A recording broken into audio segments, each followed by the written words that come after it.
வழங்குகிறோம் Santa Monica study abroad எஜி expo 2025 May 3ஆம் தேதி கோயம்புத்தூரில் உள்ள ரெடிசன் ப்ளூ ஹோட்டலில் எங்களுடன் சேருங்கள். நேரம் காலை 10 மணி முதல் மாலை 5 மணி வரை.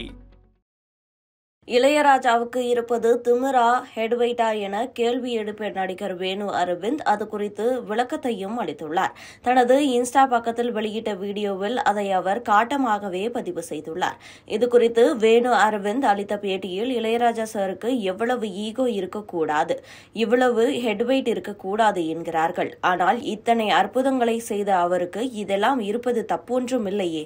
ஜென்சி ராஜா சாரை ஒரு வைபாகவே நினைக்கிறார்கள். ஆனால் ராஜா சார் கம்போசர் என்பதை தாண்டி அவர் எல்லோருடைய மனதில் டென்ட் கட்டி உட்கார்ந்து இருக்கிறார்.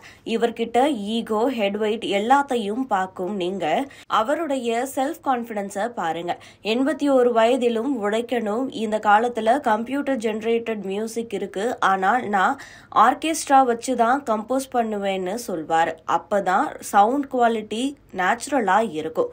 பல கலைஞர்கள் வாழ்வார்கள்ன்ற சிந்தனை, பிடித்ததை செய்ய வேண்டும்ங்கிற எண்ணம், அவரை பற்றி யார் என்ன சொன்னாலும் ராஜா ராஜாதான்.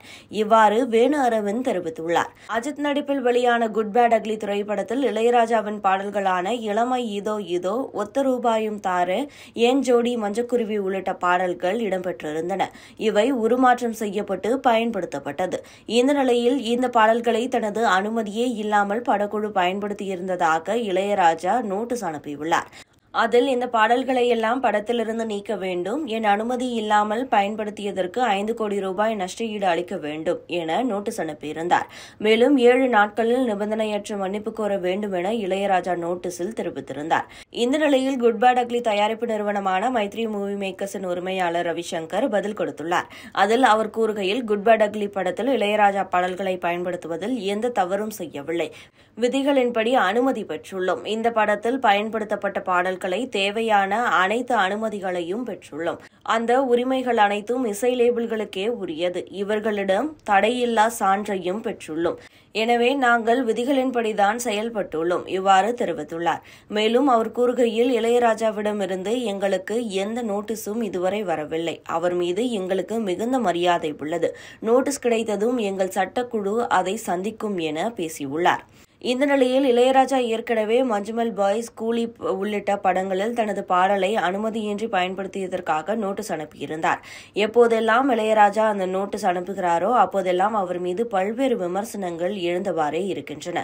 அதாவது, இளையராஜா தான் இசையமைத்து கொடுத்த பாடல்களுக்கு அந்தந்த பட தயாரிப்பாளர்களிடமிருந்து பணத்தை பெற்றுக் கொண்டார். அப்படி இருக்கும்போது மீண்டும் மீண்டும் அந்த இசைக்கு உரிமை கொண்டாடுவது எந்த வகையில் நியாயம்? படத்திற்கு ஊதியத்தையும் பெற்றுக்கொண்டு நோட்டீஸையும் அனுப்பி அதன் மூலம் ராயல்டி கேட்கிறார். அவருக்கு பணத்தின் மீது ஈர்ப்பு அதிகம் தான் என்ற அகங்காரம் என்றெல்லாம் கடுமையான விமர்சனங்கள் எழுகின்றன. ஆனால் அவரிடம் ஏற்கனவே அனுமதி பெற்று அவரது பாடலை பயன்படுத்திய இயக்குநர்களும் தயாரிப்பாளர்களும் இளையராஜா செய்வது சரிதான், நாங்கள் அவரிடம் பாடலை பயன்படுத்த அணுகிய போது காசெல்லாம் வேண்டாம், பயன்படுத்திக் கொள்ளுங்கள் என்றார். அவர் எதிர்பார்ப்பது அனுமதி கேட்டு பயன்படுத்த வேண்டும் என்பதை தானே தவிர பணத்தை அல்ல. இதுபோன்ற அவருடைய சட்ட போராட்டம் வருங்காலங்களில் இசையமைப்பாளர்களுக்கும் பெற்றுத்தரும் உரிமை என ஆதரவு தெரிவித்துள்ளனர். இந்த நிலையில்தான் வேணு அரவிந்த் இவ்வாறு பேசியுள்ளார். வழங்குகிறோம் சாண்டா மோனிகா ஸ்டடி அப்ராட் எஜி எக்ஸ்போ 2025 மே 3ஆம் தேதி கோயம்புத்தூரில் உள்ள ரெடிசன் ப்ளூ ஹோட்டலில் எங்களுடன் சேருங்கள். நேரம் காலை 10 மணி முதல் மாலை 5 மணி வரை.